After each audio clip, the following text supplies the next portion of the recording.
Seja bem-vindo a mais um GraçaCast, o podcast da Igreja Batista da Graça, onde conversamos sobre diversos assuntos, hoje respondendo perguntas de alguns membros e muitos jovens.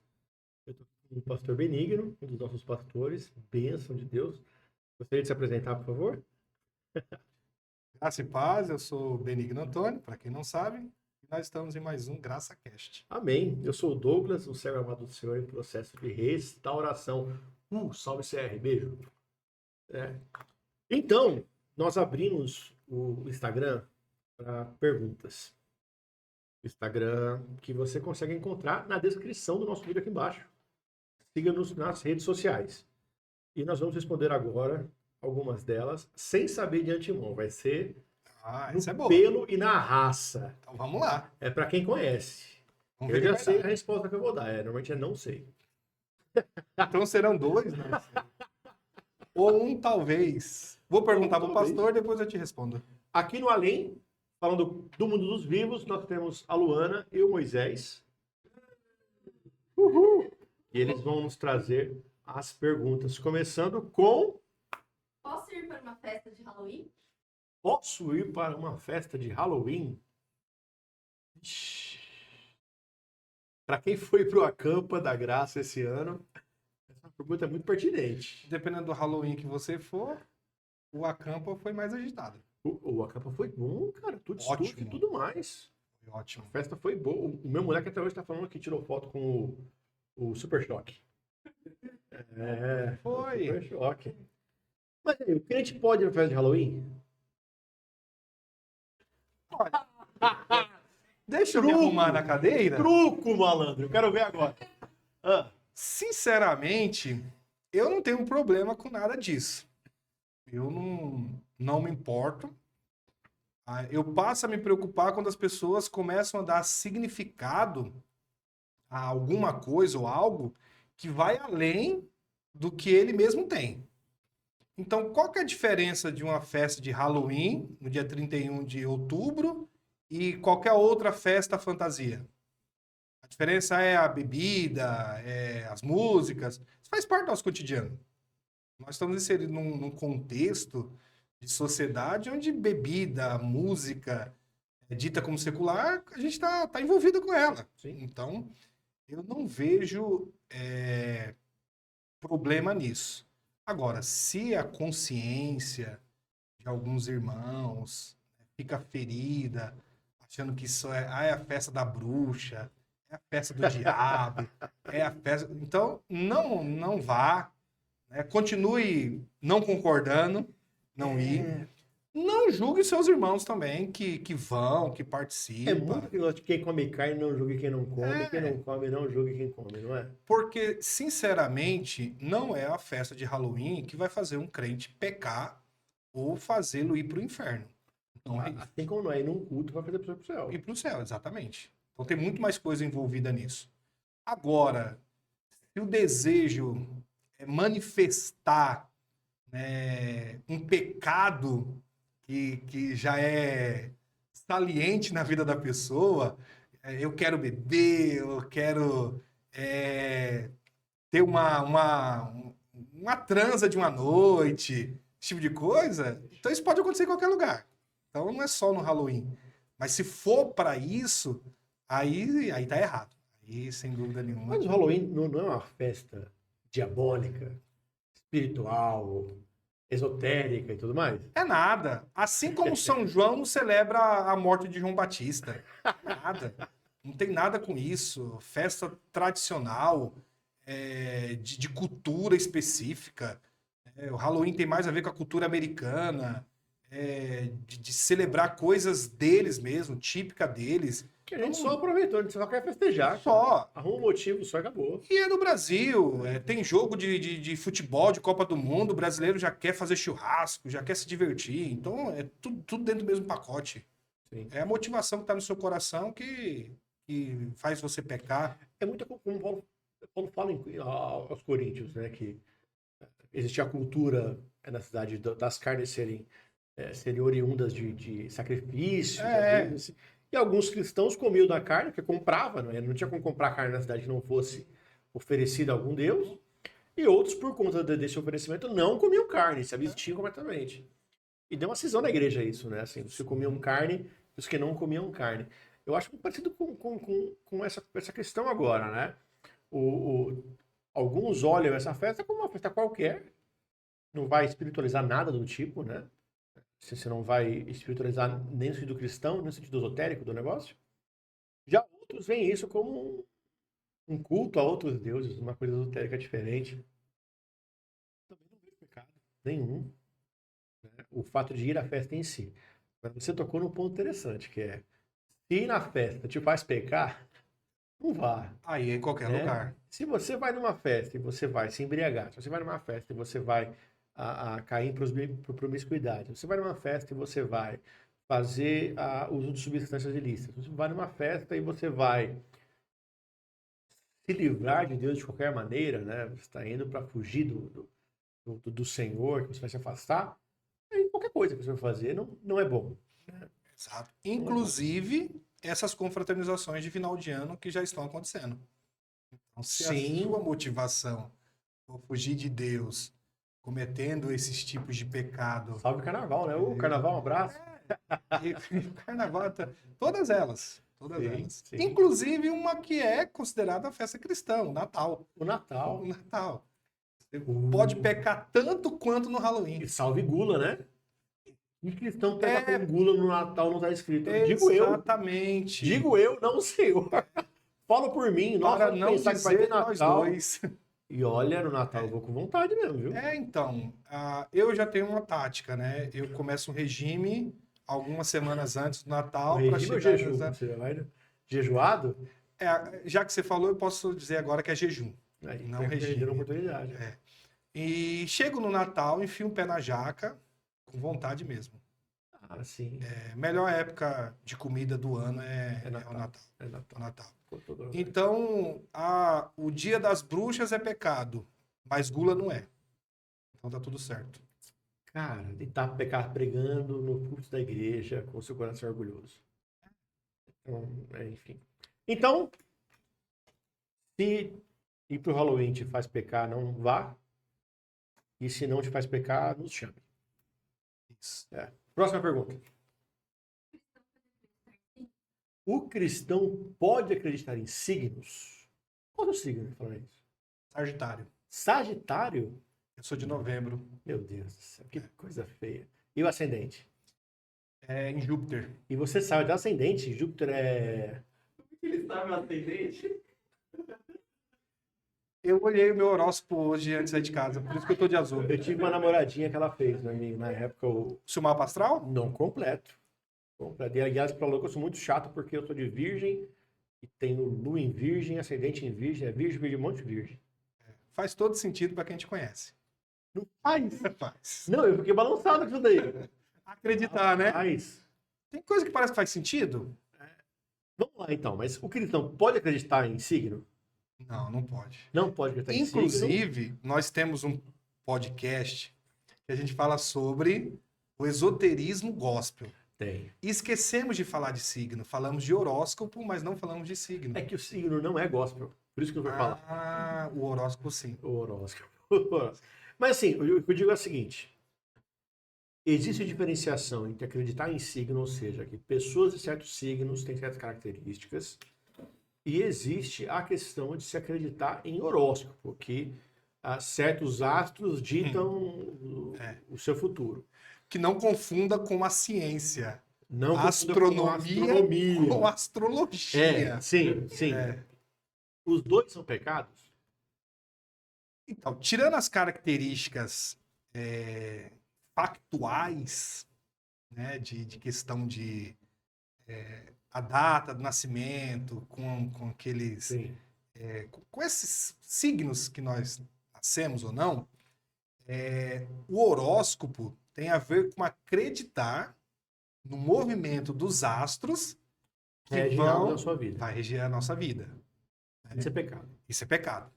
Foge da soberania de Deus. O signo não tem essa relação. O signo não tem essa relação. O signo não tem essa relação. Então, não é acreditar no signo que é diferente do horóscopo, você passa a acreditar naquilo. O signo não tem essa crença. Tem um problema quando você passa a acreditar que o seu signo está ligado a tal ascendência, daquela casa astral que vai determinar alguma coisa na sua vida. Isso, aí tem um problema. Então, assim, crer que o signo te traz certas características não é pecado, Não, mas crer que os astros regem algo na sua vida futura é. é pecado. Tá certo. Faz lembrar um pouco do que criam os colossenses e posteriormente veio a se tornar o que era o gnosticismo, de você acreditar em elementos espirituais que Alheios. regiam o cosmo, que interferiam na vida das pessoas. Sim. Horóscopo é pecado mesmo, não tem pra onde correr, acabou. Não. Agora, eu, como bom virginiano, sou muito chato e como sou chato e cristão, eu não creio em signo. A partir daí, eu não entendo como que... Eu não acho que é pecado você crer. Tirando o horóscopo, claro. Mas eu tenho tudo como uma grande brincadeira que é interessante de se ver, porque não faz o menor sentido. Não faz. Nada do tipo e estabelece certas personalidades específicas para as pessoas que as pessoas mudam muito de acordo com as Sim. experiências que se tem, coisas do tipo. Não vejo algo parecido como isso. Mas como diria minha namoradinha de adolescente, isso é algo que um típico virginiano falaria, então não sei. Mas o não ser pecado não quer dizer que você passe agora a colocar sua expectativa nisso. Aí se torna pecado. Não edifica em nada, não Não, agrega em nada, absolutamente não é bom nada. em nada, a não ser para dar risada. Sim. Não existe outra maneira. Não faz a menor diferença na nossa vida. Sim. Então, crer ou não crer não vai mudar nada. Mas não creia, porque quando você deixa de crer absolutamente na suficiência de Cristo, você coloca a sua expectativa em outra coisa, isso então passa a ser pecado. Sim. Não acredite que isso vai mudar a sua vida. E para completar, colocar lá na sua bio o seu signo, ou que você é do leão da tribo de Judá, Não pode também? é muito feio. Ah! Tem outra palavra para feio que eu poderia usar, Brega. mas brega melhor. Cringe. Cringe. Vergonha alheia. Qual o seu signo? Leão da tribo de Judá. É típico de crente. É tipo de crente. Típico de crente. Vamos para a próxima?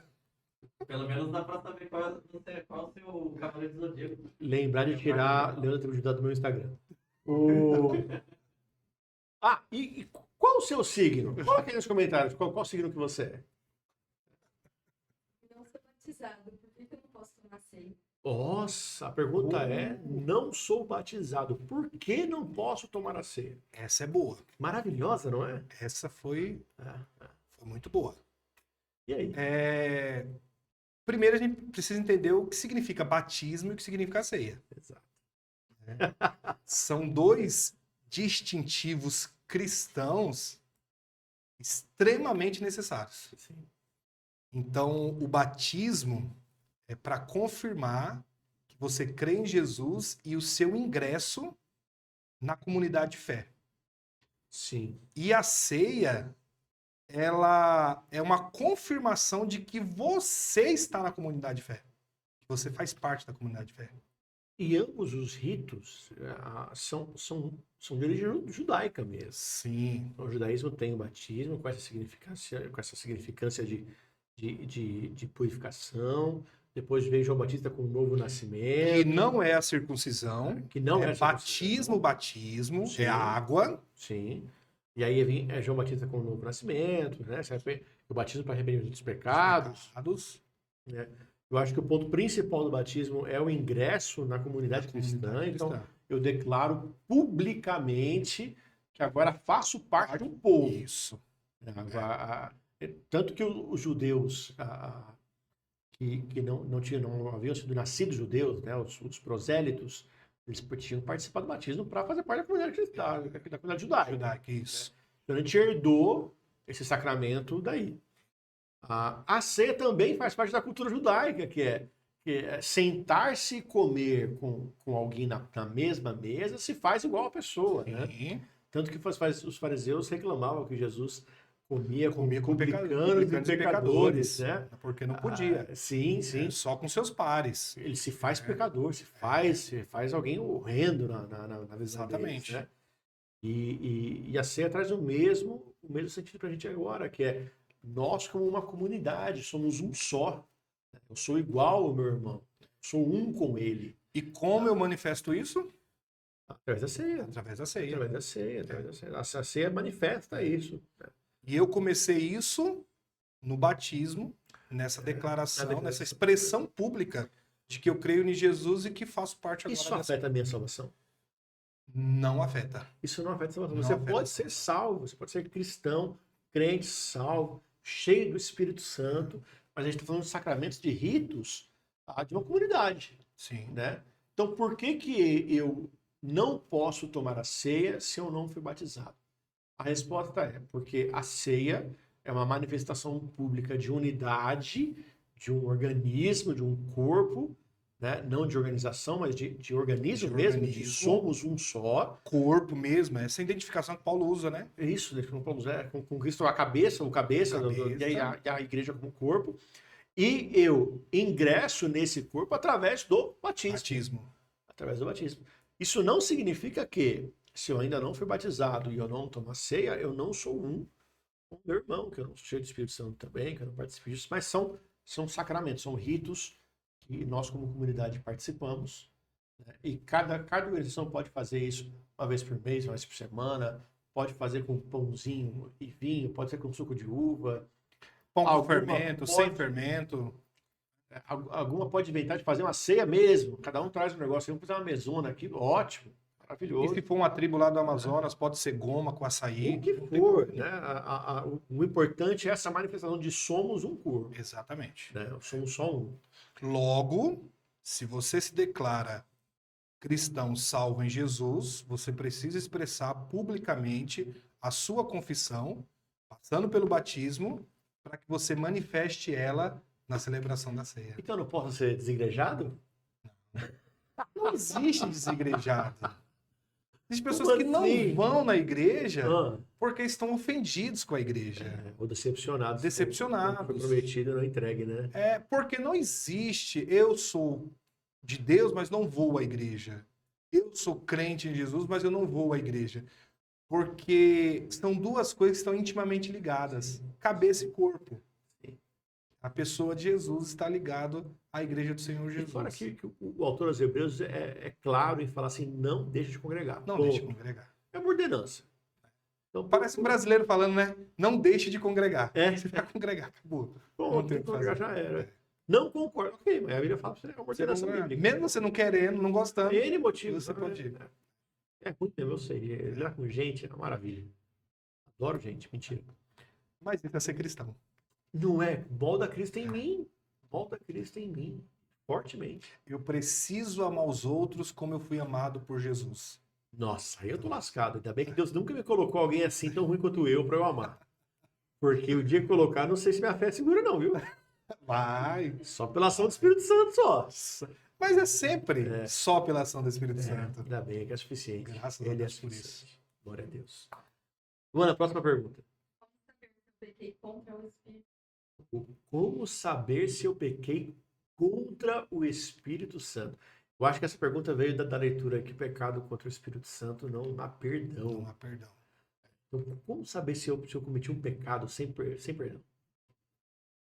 Olha, é porque assim, aí é duas coisas. É. Pecado sem perdão é uma, e o pecado contra o Espírito. Porque assim, quem pensa que pecou contra o Espírito, se você está preocupado, se pecou contra o Espírito, você não pecou. Apostasia, né? Se você pensou, então você não pecou. Ah, será que eu pequei? Ai, meu Que Deus. preocupação, meu E Deus. agora? Quem que gera essa preocupação na gente? É o O Espírito, Santo. Convite do pecado. Ele nos convence pecado. Então, se você se preocupa ou pensa se pecou contra o Espírito, então você não pecou. E qual que é o pecado sem perdão? Esse daí é mais embaixo. Embora algumas pessoas acreditam que esse pecado, se ele não é impossível de cometê-lo, ele é muito difícil. Porque no contexto em que Jesus fala essas palavras, é claro que é atribuir ao diabo uma obra que é exclusiva do Espírito Santo. E que você sabe Você sabe. que é do Espírito Santo. Você tem É consciência. você conscientemente e deliberadamente dizer que uma obra divina é maligna. Maligna. Exatamente. Assim, é você apostatar da sua fé num nível de ir contra ela mesmo. Foi isso que ele acusou Isso. os fariseus. Vocês conhecem as escrituras e falam demais por motivos culturais, econômicos, N motivos, vocês deliberadamente dizem que isso é demônio. Ao ponto deles terem repulsa com o que Jesus fazia. Ele faz isso pelo poder do diabo. Ele diz que é o Espírito de Deus, mas quem está operando nele é o diabo. Mas eles sabiam que era Deus. Porque os sinais eram evidentes. E o próprio, se não me engano, o Gamaliel chega e fala: sabemos que tu és o Cristo. Né? Tem um fariseu que chama Cristo e fala: sabemos que tu és. Porque ninguém pode Fazer o que está fazendo se não for do Pai. Né? Então, assim. Um mestre da lei chega para Jesus e fala isso, né? É. O mestre da lei chega para Jesus e fala isso. Então, se você está preocupado com isso, não se preocupe, porque quem pega o Espírito Santo não está nem um pouco preocupado com isso. Não se importa. Como ele disse, é uma decisão consciente, deliberada. É exatamente isso que eu quero fazer. Agora Calvino. Nossa. E tem a própria questão da apostasia, de tratar a apostasia, né? Porque alguns falam sobre o cair da graça como sendo algo hipotético, né? Ou que há possibilidade de arrependimento para o apóstata. Já outros tentam linkar que a apostasia também seja um pecado sem perdão.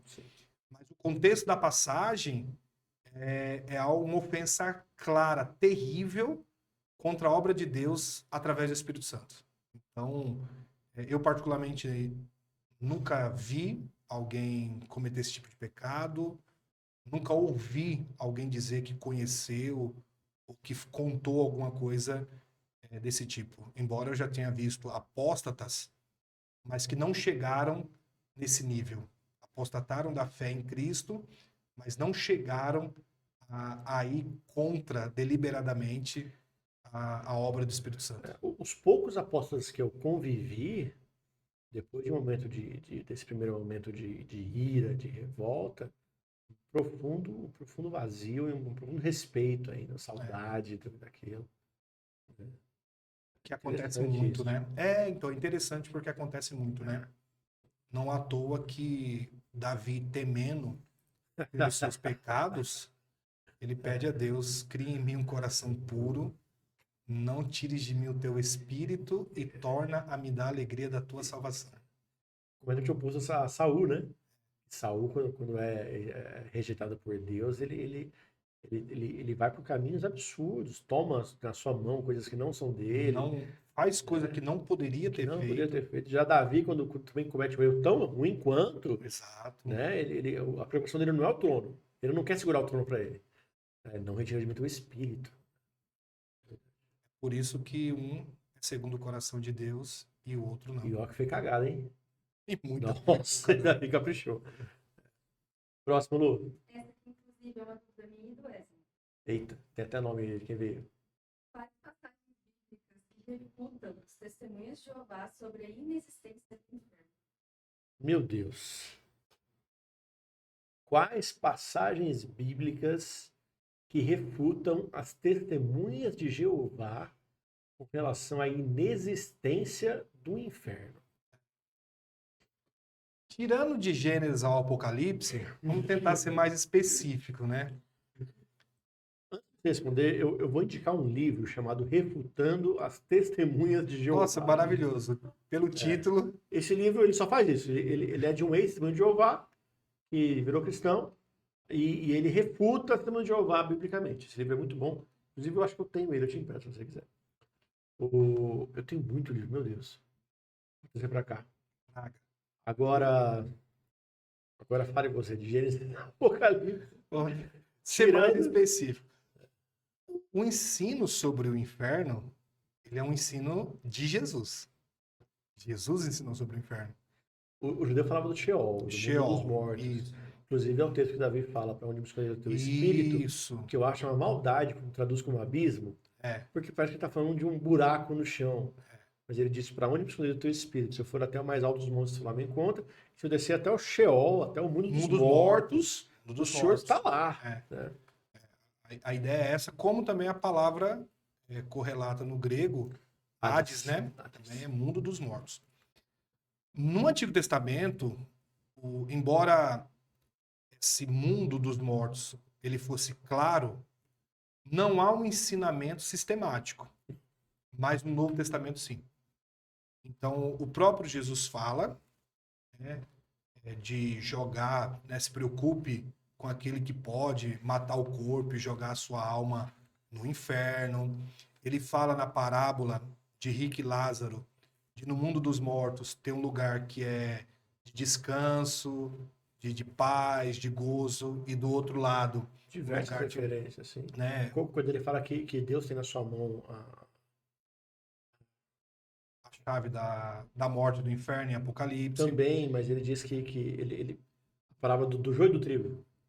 Ele corta, um separa os dois, e um guarda, e o outro queima. Então, são todas referências ao inferno. Sim. Ao final da vida sem Cristo. Ao final da vida sem Cristo, sem salvação, o inferno, lugar de sofrimento. Temporário, tá? Dicas de passagem. Existe um lugar pior do que o inferno. Né? A Bíblia chama de lago de fogo. Ausência completa da presença de Deus. Completa. Ausência completa de Deus. Isso deve ser complicado, isso daí. Choro e ranger de dentes. Essa aí é... Porque o inferno será lançado no lago O de fogo. inferno, a morte, o diabo serão lançados no lago de fogo. Para a destruição no sentido de Não, porque... tormento, sofrimento, não de que serão aniquilados. Sim. Né, nesse sentido. Agora, tem o outro lado da questão. O não acreditar, por você fundamentar uma doutrina específica sobre o pós-morte, onde somente aquilo pode acontecer. Então, paraíso na Terra, a 144 mil, vai ser assim, vai ser assado. Na verdade, não existe o inferno porque é o sono da alma, depois eles estão aguardando para poder ir para o seu destino final. Então, a gente precisa ver espelhado. Não há um ensino, uma fundamentação bíblica, embora eles não usem Bíblia, né? O que eles têm é uma parafrase da Bíblia, não é uma Bíblia que eles usam. Não, fazendo espelhando isso, a gente vai ver que não há fundamentação bíblica no que eles falam. Então, é pura e simplesmente heresia. Eles não têm... Não é cristianismo. Não, eles não são Nada. cristãos, São cristãos. absolutamente É nada. isso. Então, o ensino é completamente Sim. contrário, errôneo, mal, maligno e perigoso. Em contrapartida, a gente tem uma variedade de textos no Novo Testamento, ditos por Jesus, ditos pelos apóstolos, que comprova a existência do inferno e daqueles que morrem sem Jesus vão para esse lugar. Bem respondido, Lu. Nossa. Eu não sabia nem que tinha diferença disso.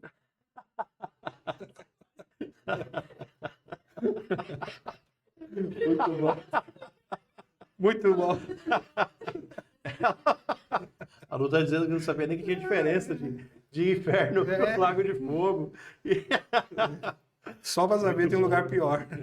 Sim. E você sabia a diferença que existia? Sim, não? Comenta aí nos comentários. Não esquece de curtir o vídeo, compartilha. E se tiver algum assunto, alguma dúvida, coloca aqui também que a gente responde você. Fica tranquilo. espinho na carne de Paulo? Vixe. O que seria o espinho na carne de Paulo? Resposta curta. Não sei. Ninguém sabe. Essa é Agora a resposta- resposta longa. Aí nós vamos filosofar, conjecturar. A teologia especulativa. Aí pura e simplesmente, não Teologia tem especulativa. outra forma de falar. Assim, vamos especular. Alguns dizem que é o problema da visão, porque ele cita, veja com grandes letras que eu escrevi. Em outro lugar ele fala, vocês iam arrancar os seus olhos para dar para mim. Aí, Que bonito, né? Aí, Ele era bem cuidado. Gente. isso é muito forte, porque essa ideia é muito forte, porque eles falam que Paulo pegou malária, né? Sim. Em uma de suas viagens e afetou a visão dele. Mas é pura especulação. Também. Aí tem outros que falam que é a perseguição dos judeus, porque Paulo abandonou o judaísmo. Então, Existem N coisas. Qualquer coisa que incomodava Paulo, tem até coisas absurdas, como se Paulo fosse gay. De a homossexualidade fosse um espinho na é carne. por isso que ele fala de ser solteiro, que é melhor que fique. Só que o problema é assim, qualquer teoria não passa de especulação. Não tem base nenhuma para isso.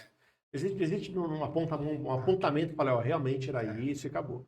Não tinha um problema, ponto, que ele recebeu de acordo com ele para manter a bolinha bem baixinha. Sim.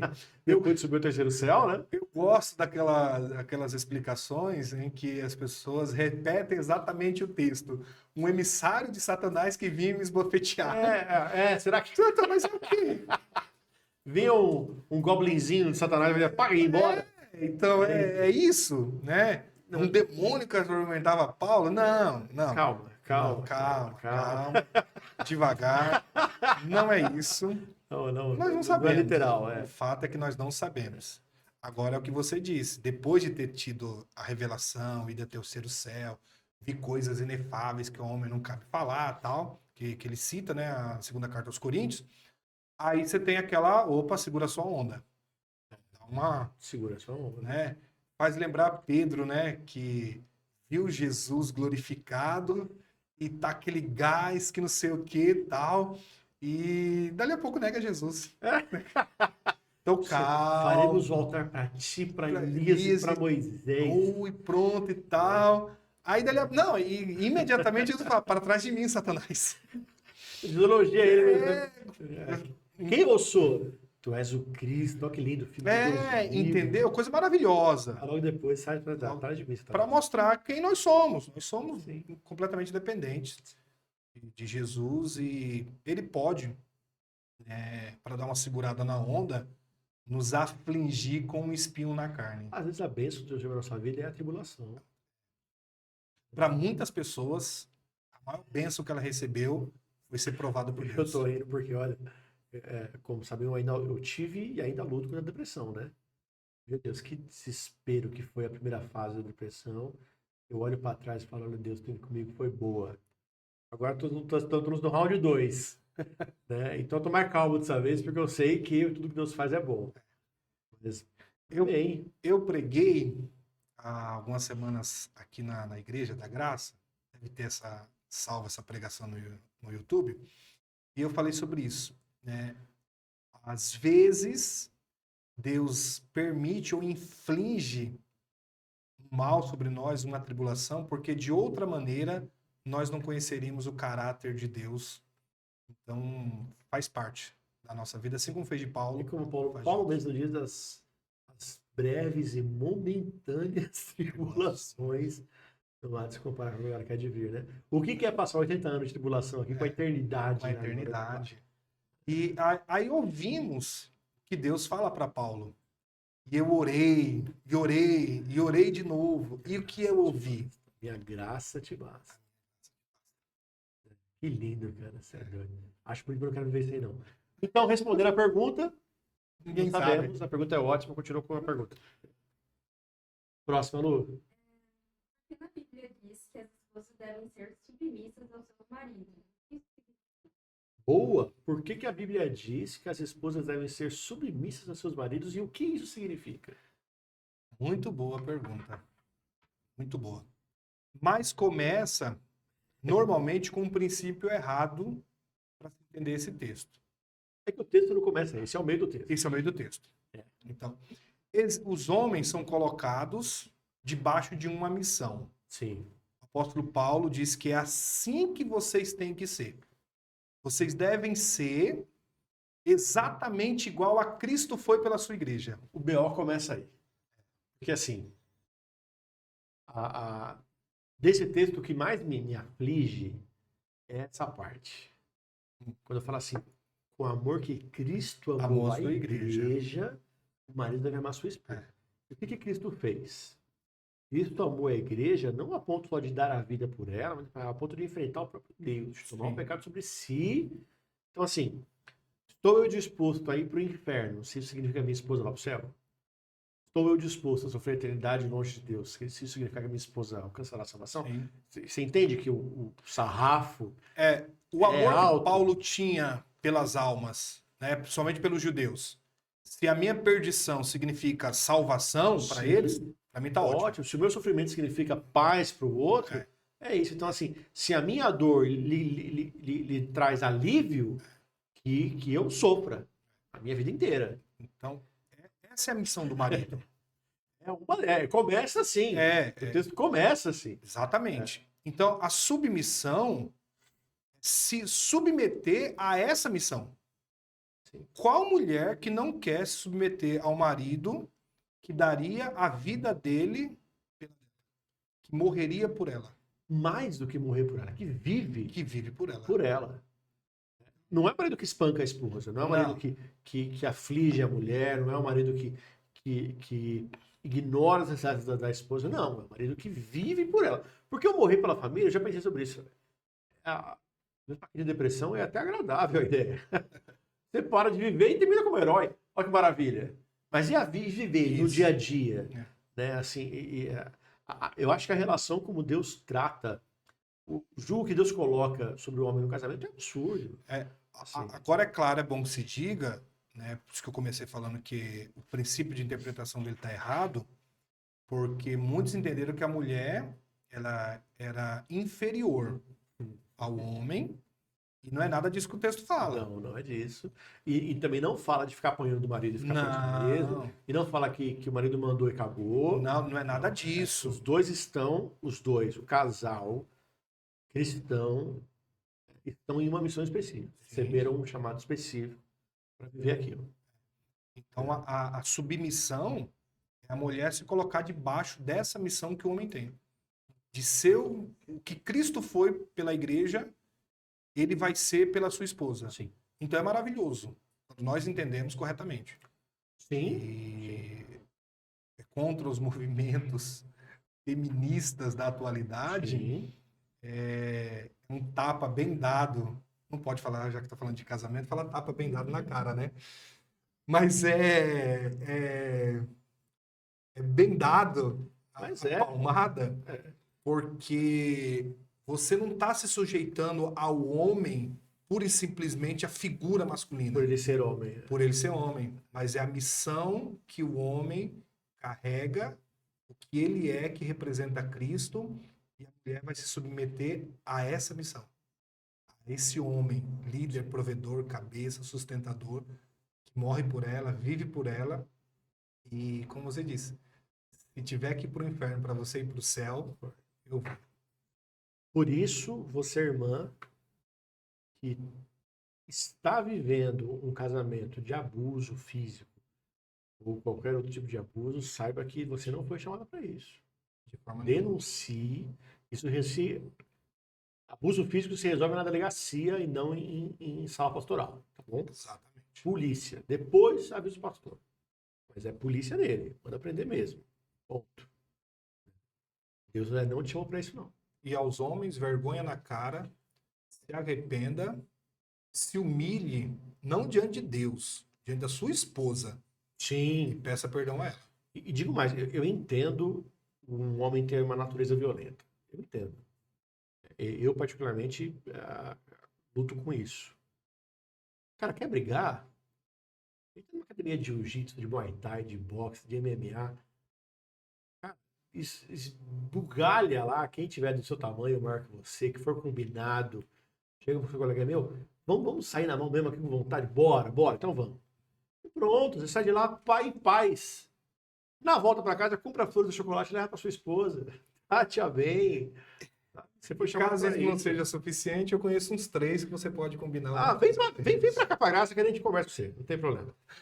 Aqui tem um monte, assim. Esposas bem tratadas. Esposas bem Vamos lançar tratadas. essa mentoria. Mentoria. Ai, Ai, a gente podia apacentar, né? Apacentar as ovelhas. isso. Aí Senhor, esses que homens é isso que pecado, nós Senhor. fazemos. Só a graça. Próxima. Então eu vou adiantar, né? Perfeito. Tocamos em duas perguntas que tem a ver com o que a gente falou. Ela vai adiantar as duas, mas a gente já respondeu, pelo visto. Ser feminista. Ser cristã e feminista é possível? Resposta curta. Não. Não. A resposta curta é essa. Resposta curta não. Nem ferrando é a média, a resposta É, média. Só estendendo esse ponto em si, sim, que é o importante falar mesmo. feminismo, essa terceira onda do feminismo que a gente tem com Simone de Beauvoir, Isso, e tudo a mais, terceira onda. É, a a primeira não terceira- tem nada a ver com o que é hoje. Não tem nada a ver. estamos falando do feminismo atual, Isso, terceira onda, né? Isso. É algo diabólico, Sim. infernal, que vai contra tudo que a palavra de Deus traz. Sim. Tá? E vai contra, inclusive, os interesses da própria mulher. Tá? Então, não. É louco isso, porque começou com direitos. Tá tudo bem. Direitos Cara, trabalhistas, direitos. Tantas Começou coisas, com a ótimo. falha masculina. Começou porque o homem envolve em guerra, a mulher precisa se alimentar Vai trabalhar. e vai ter que trabalhar. Isso. Por que a mulher teve que trabalhar? Teve que lutar pelo direito de trabalho. Porque ela precisava se sustentar, porque o homem não estava Não cuidando da estava própria em casa. casa. É. Então é uma falha nossa. Né? Então começou com o homem não assumindo seu papel de homem, de cuidar da mulher. Como sociedade, né? como nação. Isso. Né? Porque não foi feito para isso. O que a gente tem hoje é uma manifestação que eu acho melhor trazer a Ítala e outras mulheres para falar sobre isso aqui. Podemos. Acompanhe o podcast que nós falaremos sobre feminismo e cristianismo aqui e traremos pessoas com, como é que eles chamam? Um lugar de fala. Lugar de fala. Um lugar de fala. Como se para falar tivesse que ter lugar. Mas vamos lá. Resposta curta é não pode. Ponto. E a próxima? E a outra? Tem a ver em qual momento posso pensar em me divorciar. Em qual momento posso pensar em me divorciar? Adultério, eu acho que é a primeira coisa que aparece na mente. Apesar de que mesmo Cristo fala que o divórcio não foi pensado por Deus. De forma nenhuma. Não, mas assim também o divórcio não foi pensado por Deus. Se acredita, também não foi pensado por Deus, não. Sofrer abuso em casa não foi pensado por Deus. Tem muita coisa A aí. diferença é que a gente acha que, já que é um mandamento ficar casado, pensamos que precisa de um mandamento para validar o divórcio. E o que nós temos é uma concessão. A concessão é a infidelidade. Que a própria palavra usada por Jesus, ela tem a ver com impureza sexual. Só que tem outros meios de infidelidade. A agressão física, a agressão verbal, psicológica, ela é infidelidade ao papel que foi destinado por Deus ao homem ou à mulher. Ponto. Então, a infidelidade, ela é o fato permissível, mas não necessariamente só na questão relacionada à sexualidade, mas a agressão física, verbal, psicológica, toda ela. Então, assim, lute pelo seu casamento, mas sempre entenda que você não foi chamada por Deus ou chamado por Deus para viver uma vida de abuso. de forma nenhuma. Ponto. E para você que é solteiro, pense bem, ore bem antes de escolher o seu parceiro ou a sua parceira. Não transfira para Deus essa responsabilidade. Não fique esperando Deus confirmar propósito. Veja quem é a pessoa, converse com os pais. As mulheres, eu gosto de falar isso em palestra de casais, se o cara não trata bem a mãe dele, acho que vai tratar bem você. Tem uma palestra do Cláudio Duarte que eu acho muito interessante, que ele fala sobre isso. A menina perguntou para ele assim, pastor, o meu namorado, noivo, não sei, ele bate na mãe. Nossa, que maravilha. mas eu amo muito ele ali. Você acha que eu devo casar com ele? Aí o conselheiro foi, casa logo. Casa, mas case logo. Essa mulher precisa de sossego. Nossa, a mãe. Para que você possa, para que você venha bater na Que mãe veio bater dele. na mãe dele, exatamente. Essa É isso. mulher precisa de espaço. É isso. É isso, sim. Então, E pros... Cara, isso serve para os dois lados. sim. Veja como que como que a sua namorada trata o pai e a mãe. Veja como o seu namorado trata o pai e a mãe. Se o seu namorado é grosseiro com a mãe, ele vai ser pior com você. Se a sua namorada mente pro pai para sair com você, ela vai mentir para você para outra coisa. Exatamente. Então, assim, entenda onde você tá entrando. Seria muito bom a gente conversar sobre relacionamento cristão. Porque eu acho lindo o relacionamento de crente, sabe? Quando você tem um relacionamento que você coloca o Espírito Santo no meio, cara, é uma coisa tão bela, mas tão edificante que, mesmo quando termina, assim, ó, eu tô terminando porque a gente tem propósitos diferentes na vida, mas foi bom estar com você. Me edificou estar com você. Eu cresci espiritualmente por estar com você. Minha casa é uma casa de paz por estar com você. Minhas notas melhoraram, né, na faculdade, na escola por estar com você. Tudo é bom. Agora o contrário também é verdade. Entendeu? Quando você tira o Espírito Santo do negócio, meu Deus, tudo dá ruim, cara. Vira uma Tudo vai mal. bagunça Vira uma generalizada. Horrível. É Vera. Vamos pro próximo? Tem mais perguntas, Lu? O que é a verdadeira adoração? Eu vou chorar nessa daqui. Essa aqui eu choro. Verdadeira eu sou adoração. emocionado. Por que Cristo fala assim, ó?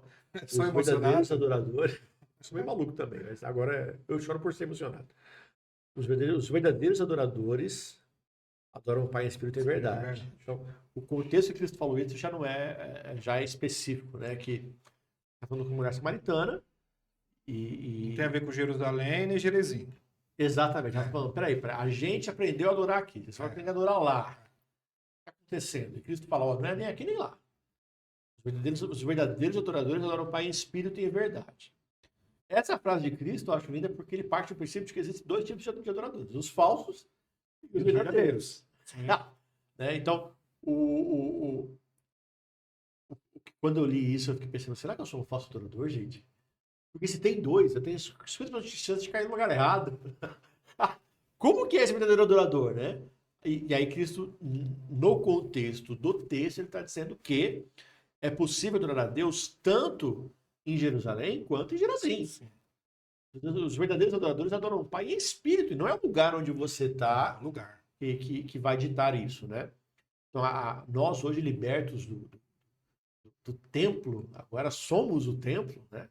O adoramos em verdade. E eu tô falando demais, né? Quer falar alguma coisa? Não, continua. Eu tô gostando. E a verdadeira adoração acontece 24 horas em tudo que nós fazemos no templo, porque o templo é um lugar de adoração. Só que agora eu não vou ao templo, eu sou o templo. Então, a minha adoração não é mais me reunir aos domingos, apesar de na reunião aos domingos eu adorar junto com os meus irmãos. Mas quando eu estou fora disso, eu estou adorando a Deus verdadeiramente, porque eu adoro a Deus quando eu levanto de manhã, quando eu vou dormir, quando eu estudo, como eu trato a minha esposa, como eu cuido dos meus filhos, quando eu lavo a louça, quando eu tomo um banho, quando eu lavo o carro. Em todas as coisas que eu faço é um ato de adoração ao Senhor. Faço como se fizesse para o Senhor. Busco a excelência em todas as coisas, porque, querendo ou não, estou sempre no templo. Sou o templo agora. Um templo de adoração ao Senhor. Então, até a minha reação é uma adoração ao Senhor. Exatamente. E isso, para quem tem intimidade com o Senhor, é lindo. Para quem não tem, é terrível. É porque eu, claro, concordo com tudo. A verdadeira adoração é a expressão total da nossa vida dedicada a Deus.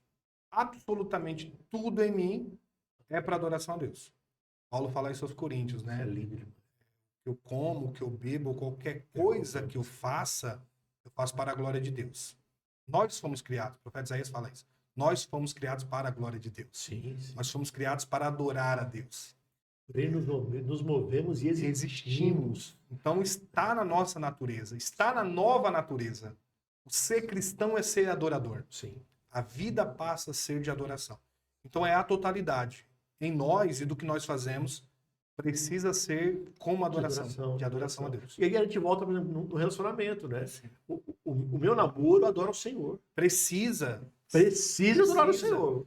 Isso não tem pecado. Por isso que não só a impureza, Sim, qualquer coisa que não seja para a glória de Deus é errado. é errado. Então, veja que loucura. Jesus está falando que pessoas podem se enganar achando que está adorando. Sim. E não estão, porque não é verdadeiro. E a gente tem a sensação e a impressão que o momento de adoração é o momento da música. É o momento que eu levanto a minha mão e canto uma lindo poema. E não quando eu estou dirigindo o carro no trânsito cheio de gente. E não quando eu estou na fila do banco. E não quando eu estou em casa com a minha esposa e a gente está discutindo a relação. Mas isso é o problema que se criou-se quando nós decidimos o que é sagrado e o que é secular. Mas tudo é sagrado se você é cristão. Para o cristão, tudo é sagrado. Não existe Aonde você secular. coloca a planta do meu pé, você é santo. Eu sou o templo do Espírito Santo. Então, veja que coisa maravilhosa e louca. E terrível, né? Terrível. Não existe secular para o cristão. Não existe. Não existe trabalho secular. Não existe atividade secular. Agora eu vou adorar a Deus trabalhando Trabalhando. e rendendo. Agora eu vou adorar a Deus cuidando dos meus filhos. Exatamente. Agora eu vou adorar a Deus namorando minha esposa. Sim. Olha que ideia boa. Peraí que isso aqui Deus vai falar meu eu. Sim, Parabéns. O pensar. Vou adorar a Deus pensando, estudando, malhando. Sim. Sabe? Às vezes eu adoro a Deus me calando no momento de ira. Aí você falou Adoração ao Senhor. do malhar, é interessante, porque pode pensar, mas eu estou malhando lá, como que eu posso glorificar a Deus? Você pensando, vou usar o exemplo do homem, casado. Você malhando, cuidando da sua saúde, porque você tem uma esposa para amar e cuidar dela, você tem filhos para amar e cuidar dela, você precisa servir a sua igreja, e você doente, com o corpo morrendo, você não vai conseguir fazer isso. Não, e eu tô gordão, eu tô pensando nisso esses dias, né? Tanto que parece essa semana eu vou começar a fazer um negócio a mais aí, porque eu preciso. Eu começo Eu segunda-feira. preciso, assim, adorar a Deus e honrar minha esposa. Sim. O meu filho falou, pai, eu quero que você fique magro. Eu tomei chamado do meu filho e não pude brigar com ele. Não, Tem não noção pode. disso? Porque tá certo. Ele foi profeta de Deus. Foi. Essa é uma de várias vezes que ele foi profeta na minha vida. Né? Mas isso é adoração ao Senhor. Tudo é adoração. Né? E N coisas que acontecem. Então, assim, vamos pegar de fazer exercício físico. Eu não gosto de musculação, meu negócio é luta. Né? Mas, assim, é produzido em mim autocontrole, eu tô treinando. Sim. É produzido em mim temperança. É produzido em mim longanimidade, quando eu estou lutando. É produzido em mim o fruto do Espírito Santo. Cristo é moldado em mim quando eu estou fazendo qualquer outra coisa. Né? Quando o chefe pede aquele relatório, sexta-feira, 4 horas, é produzido em mim Cristo. Exato. Né? Quando eu estou no trânsito e eu me calo, é produzido em mim Cristo. Quando eu sou adolescente, para mim, assim, o mais alto símbolo de Espírito Santo na vida de adolescente é o calar a boca. Né? Ele fala, mãe, posso ir para a festa? Ele fala, não. Ele cala a boca, ele não reclama, ele fica quieto. Mas isso é espiritual demais. Esse é Isso crente. é crente, cheio do Espírito, é adoração a Deus. Adoração a Deus. Honrar pai e mãe, sabe? Ah, mas meu pai e minha mãe não merecem. Deus falou sobre isso.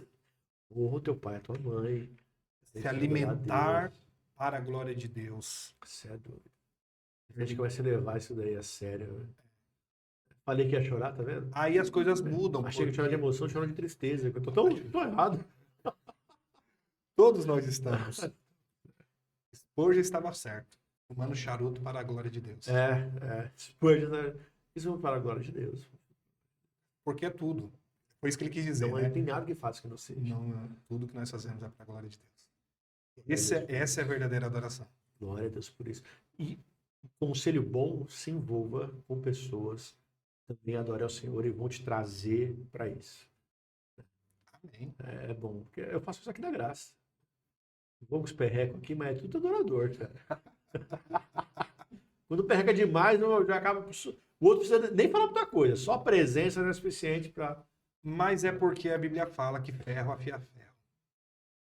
Então, E vou falar que urubu não vou com pomba. É. Boa. Próximo. Como vocês tocaram um termo que é da última pergunta. Posso escutar Já foi respondido, Já né? foi. Não existe música celular para Não, aquele. não. Tudo é. Agora, duas coisas. Existe um problema na letra, então você precisa ter cuidado. Então, letras imorais. Existe música secular. Ela senta, senta, senta. Então, Sim. letras imorais. Letras que denigrem a imagem da mulher, que fazem, ou do homem, ou que fazem apologia à droga, à infidelidade. Então nós precisamos ser restritivos, seletivos naquilo que nós ouvimos. Como também a música cantada na igreja que é profana. Ela desagrada a Deus. Nossa, sim. Ela não adora a Deus, ela não louva a Deus, ela desagrada a Deus. Beijo da Maris. Então Deus te ama. Pra quem não entendeu a referência, é sabor de mel. Não, olha, você que tá falando. Eu lembrei da minha amiga chamada Damares, só isso. Ah, tá. Desculpa. Mas sabor de mel é muito ruim. É anti-evangelho. É completamente oposto à adoração. É muito ruim. Então, quando se canta na igreja, isso é profano. Você está ofendendo a Deus. Podia trocar por aquela música do Legião, que ele fala da Bíblia. Ah, sim. Ainda que eu falo. Linda. Sim. Urbana. Tem a música do Kiss, que eu gosto muito, chamado After Forever. É o demônio pregando o evangelho, cara.